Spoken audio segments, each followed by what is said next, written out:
Hi friends, welcome to Kumar MB kitchen. ఈ వీడియోలో నేను టమాటా బాత్ ఎంత ఈజీగా టేస్టీగా చేసుకోవచ్చో చూపిస్తాను.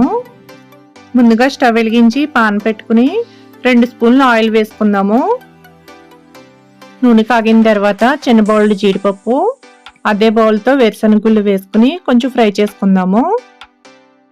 కొంచెం ఫ్రై అయిన తర్వాత 2 స్పూన్లు పచ్చిశనగపప్పు, 1.5 స్పూన్ సాయి మినపప్పు, 1 స్పూన్ ఆవాలు వేసుకుని పప్పులన్నీ ఫ్రై అయ్యే వరకు కొంచెం ఫ్రై చేసుకుందాము.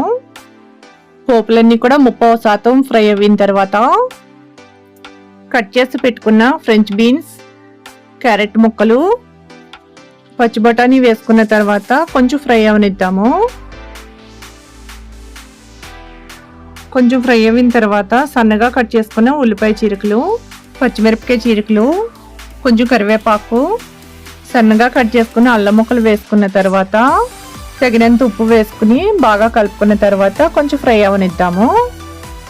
పోపు అంతా ఫ్రై అయ్యేలోపు 2 పెద్ద టమాటాలను తీసుకుని చిన్నగా కట్ చేసుకుందాము. పోపు అంతా ఫ్రై అయిన తర్వాత చిన్నగా కట్ చేసుకున్న టమాటా ముక్కలు వేసుకుని బాగా కలుపుకున్న తర్వాత మూత పెట్టుకుని మగ్గనిద్దాము. మూత తీసుకున్న తర్వాత ఒకసారి బాగా కలుపుకుందాము. ఒక గ్లాస్ బొంబాయి రవ్వకి 4 గ్లాసులు వాటర్ పోసుకోవాలి.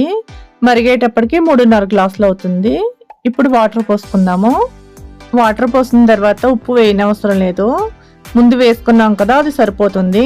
సరిపోకపోతే నీళ్ళు మరిగేటప్పుడు వేసుకోవచ్చు. మూత పెట్టుకుని మరగనిద్దాము. నీళ్ళన్నీ బాగా మరిగిన తర్వాత మనం నీళ్లు పోసుకోవడానికి ఏ గ్లాస్ అయితే మెజర్మెంట్ తీసుకున్నామో అదే గ్లాస్తో బొంబాయి రవ్వ పోసుకుని తిప్పుకుందాము.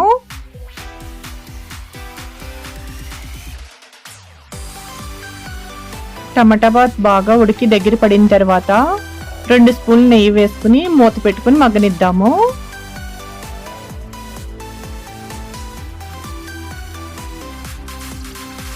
మూత తీసుకుని ఒకసారి కలుపుకుందాము.